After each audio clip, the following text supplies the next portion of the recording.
Internacional de respaldo al presidente Petro la firman personalidades muy importantes: Adolfo Pérez Esquivel, que fue Nobel de la Paz en Argentina; Baltasar Garzón, el jurista, el juez español; el líder laborista británico Jeremy Corbyn; el expresidente o excandidato, corrijo, francés Jean-Luc Mélenchon; el expresidente Samper de Colombia; el expresidente Zapatero de España; el expresidente Rafael Correa de Ecuador. Estos hombres y mujeres, líderes sindicales, alcaldes, expresidentes, diputados, políticos, dirigentes de la izquierda internacional, respaldando no solo al presidente Petro, sino la tesis del golpe blando de la que tanto viene hablando el presidente Petro en Colombia. Señor expresidente de Ecuador, Rafael Correa, un gusto saludarlo, presidente, buenos días. Buenos días, muchas gracias por esta entrevista. Un abrazo a nuestra querida Colombia. Aquí lo estoy viendo, ¿está en Bruselas, señor? Sí, señor. Sí. ¿Esto pasa en streaming o solo es audio? No, estamos en este momento en el canal de YouTube, lo pueden ver los oyentes de Blue Radio, y estamos en las plataformas y estamos en las frecuencias de Blue Radio en todo el país. Bueno, ya ando con una camisa viejísima, bastante afrentosa, pero el calor es enorme acá también. Sí, pero la camisa, para su tranquilidad, no se ve, no se le nota lo viejo. Porque tiene por lo menos 15 años. Está bien. Bueno, yo no digo nada por esta es de la nueva. Sí. Presidente, ¿cuáles ustedes que firmaron, que promovieron esta carta, claro que son afectos ideológicamente al presidente Petro en Colombia, cuál es la tesis o cuál es el sentido de respaldar la idea del golpe blando? ¿A qué se refieren ustedes? Bueno, lo primero, el presidente fundamental le creemos a Petro, ¿no? Por supuesto tenemos afinidad ideológica y sabemos lo que sufren los gobiernos progresistas. Hay de sobra antecedentes de esto, lo que hicieron en Ecuador, lo que hicieron en Argentina, con Lula en Brasil, con Evo en Bolivia. Entonces, primero, la confianza en el presidente Petro, y segundo, lo creíble de lo que está diciendo, porque mucho lo hemos sufrido. Segundo lugar, pues sí hay cosas por lo menos difíciles de entender en democracia, que funcionarios electos democráticamente estén siendo perseguidos judicialmente, incluso administrativamente. Esto rompe incluso con recomendaciones del sistema interamericano, Comisión Interamericana, Corte Interamericana. Hay mecanismos políticos para tratar casos si se ha cometido alguna irregularidad, pero de repente el procurador fiscal que vienen de anteriores gobiernos empiezan a sancionar, destituir miembros del Senado, del Congreso, y cambian las mayorías, y con eso desestabiliza un gobierno. Entonces, por lo menos, eso es bastante peculiar en una democracia, por decirlo menos. Sí. Presidente, es cierto que eso ha pasado en algunos países. Usted menciona pues los ejemplos recurrentes en América Latina. Pero ¿qué información les llega a ustedes? La importancia de esta carta: son 370 líderes del mundo. ¿Cuál es la versión que ustedes tienen de lo que está sucediendo hoy en Colombia? Bueno, claramente que aquí tenemos, por ejemplo, la Procuraduría General y la Fiscalía General de la República, respectivamente, Margarita Cabello y Francisco Barbosa, están persiguiendo activamente a los representantes del pacto histórico. Entre ellos, buscan la suspensión, destitución e inhabilitación de congresistas, como Alex Flores y Alexandra López, como le decía. Por lo menos eso es bastante extraño en un Estado de Derecho y una democracia, que autoridades electas popularmente puedan ser destituidas de sus cargos por autoridades judiciales o incluso administrativas. Entonces, normalmente hay mecanismos políticos del propio Congreso, del propio Senado, con sus reglamentos internos para levantar inmunidad, para permitir que sean juzgados, sancionados, pero es bastante extraño lo que está ocurriendo. Sí, presidente, en torno a la situación o actuación de los entes de control, ¿actúan, digamos, sobre personas vinculadas al pacto histórico del gobierno del presidente Petro o de la coalición del presidente Petro, pero también de otros partidos? ¿Eso se los dijeron en la información que les entregaron, que la Fiscalía y la Procuraduría actúan sobre todos los partidos y no solo sobre los partidos de gobierno? Bueno, me parece hasta algo un poco irrelevante, porque el argumento de fondo es que autoridades democráticamente electas por el voto popular no pueden ser sometidas pues a autoridades judiciales, incluso administrativas, que vienen de gobiernos anteriores. Sería como traicionar ese voto popular. Tampoco significa que estén en impunidad, pero que haya mecanismos políticos para permitir el juzgamiento y la sanción de esos funcionarios. Claro, si no, ¿para qué se eligen a zurdas a alguien? Claro, pero no entiendo la teoría suya. Entonces habría que elegir fiscales y procuradores del gobierno nuevo para que sea legítima la investigación. No, hablemos claro, pongamos los pies sobre la tierra, ¿no? En Estados Unidos el fiscal lo propone el propio presidente, y en el caso de John F. Kennedy propuso a su hermano. O sea, nadie es neutral. La honestidad intelectual, profesional, viene de que a pesar de nuestra no neutralidad, todos tenemos nuestra ideología, nuestros afectos, desafectos, pero a pesar de aquello, vencemos esas cosas y somos objetivos y actuamos imparcialmente. Lamentablemente, no nos engañemos ni un segundo, colombianas, colombianos, eso no existe en América Latina. Sobre todo cuando son funcionarios que vienen de gobierno derecho, cuando el poder lo tuvo la derecha. No hay que engañarse, no tapemos el sol con un dedo. Eso incluye a Venezuela, eso incluye a Nicaragua, eso incluye a los países afines ideológicamente a sectores de izquierda, presidente Correa.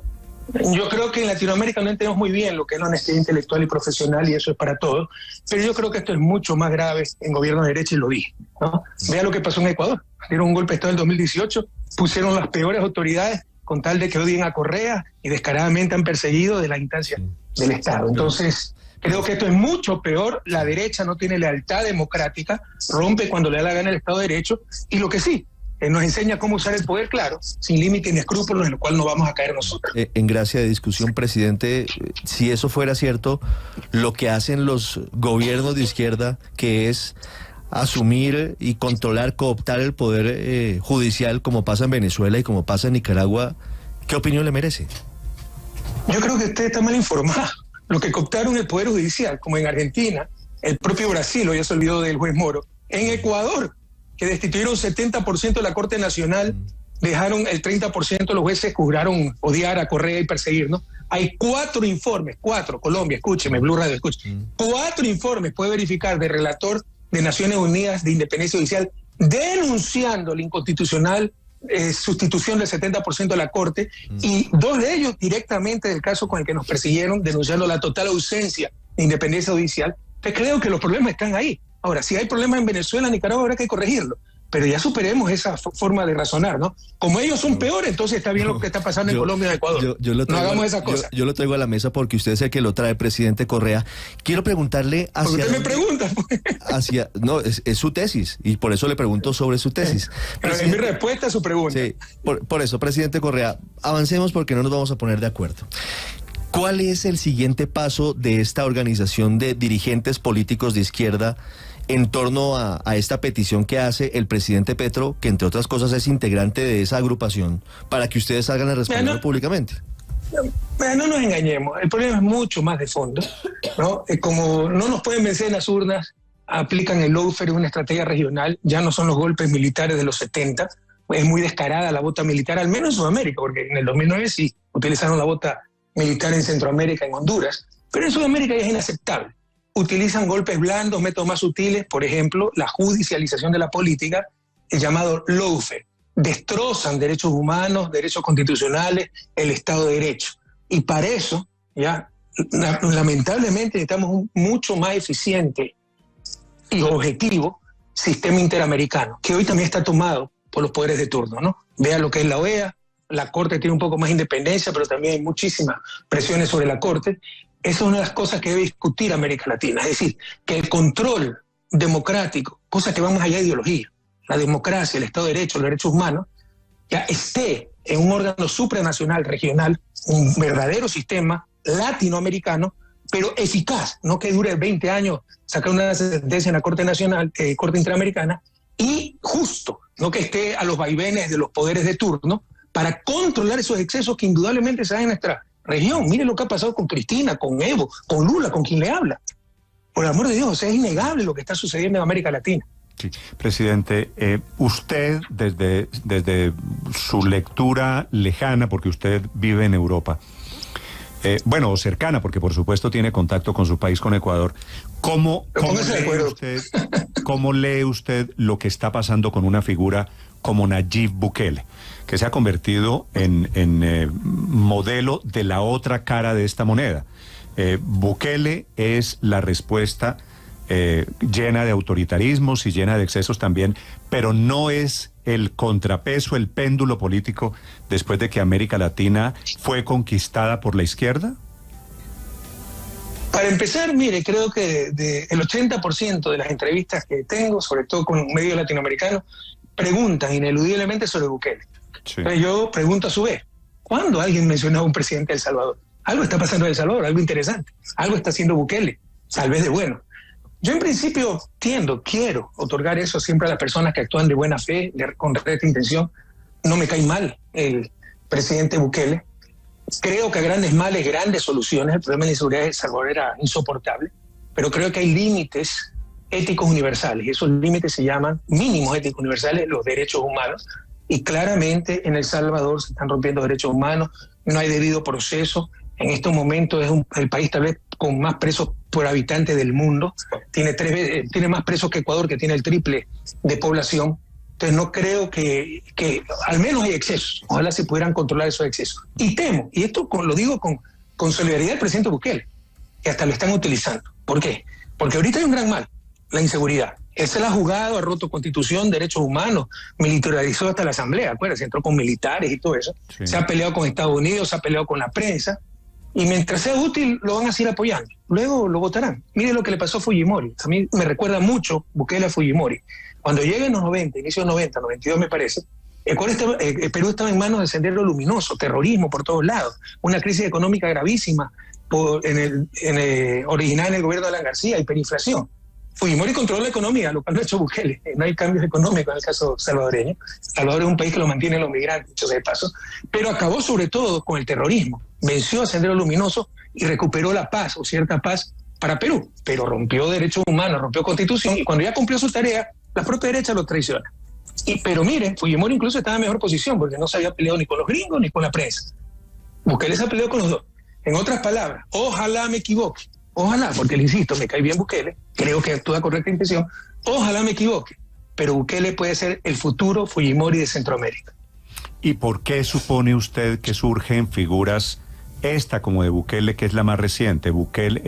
Fujimori fue en Perú en los años 90, porque llegamos, no es cierto, también a una etapa de las democracias en donde se desborda la inseguridad y la gente comienza a sentir que tienen más derechos los delincuentes que los ciudadanos? Bueno, eso no tiene por qué ser así. Yo dejé al Ecuador, lo agarré con 18, lo tomé con 18 asesinatos por cada 100.000 habitantes, lo dejé con 5.6, la segunda tasa más baja de América Latina, solo superado por Chile, que tiene el doble de ingreso per cápita, un país más rico, mucho más rico que Ecuador en términos relativos. Entonces, no es que se tiene que meter preso a todo el mundo o darle pistolas más grandes a la policía, también se requiere eso, mejor equipamiento, sanciones más fuertes, pero es una estrategia integral.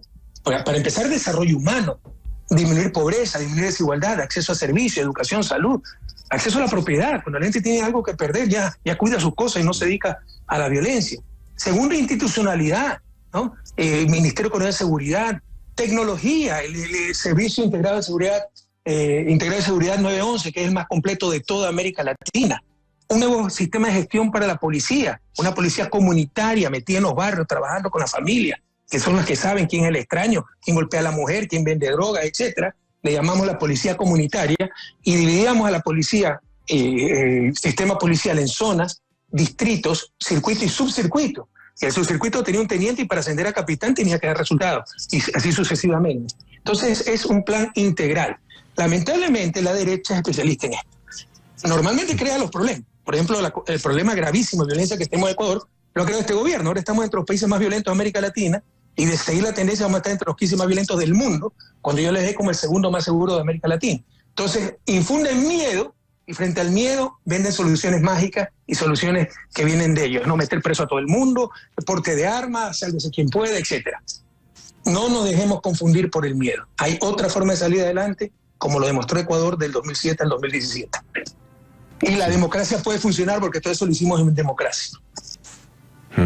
Presidente Correa, ¿está usted al tanto del escándalo de la última semana que ha llevado al presidente a radicalizarse, el de la supuesta entrada de 15.000 millones de pesos ilegalmente a la campaña?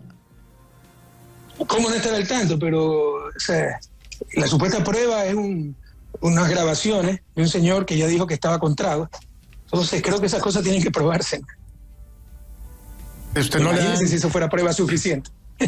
Sí, pero eso a usted no le cambia de ninguna manera entonces el concepto que tiene el presidente Petro. No, de ninguna manera. Oiga, a mí me sacaron audios, creo, de Mono Jojoy, de que decía que no había dado plata para nuestra campaña. Cualquiera se puede tomar el nombre de uno, ¿no? Y de repente entonces uno está involucrado, y yo en mi vida había conocido a alguien de la FARC hasta que fui a Cartagena a ser testigo de los acuerdos de paz, y por fin conocí al que estaba encargado de la FARC, no recuerdo su nombre, ¿no? Entonces, cualquiera con eso lo puede involucrar, ¿no? Pidió el nombre de Correa tanto, no recuerdo su nombre. ¿Cuál es su nombre, por favor? Raúl Reyes. Raúl Reyes, el que... No, pero su nombre ¿cuál es? El que me pregunta, Felipe. Felipe. Felipe aparece. ¿Felipe qué? En pantalla. Zuleta.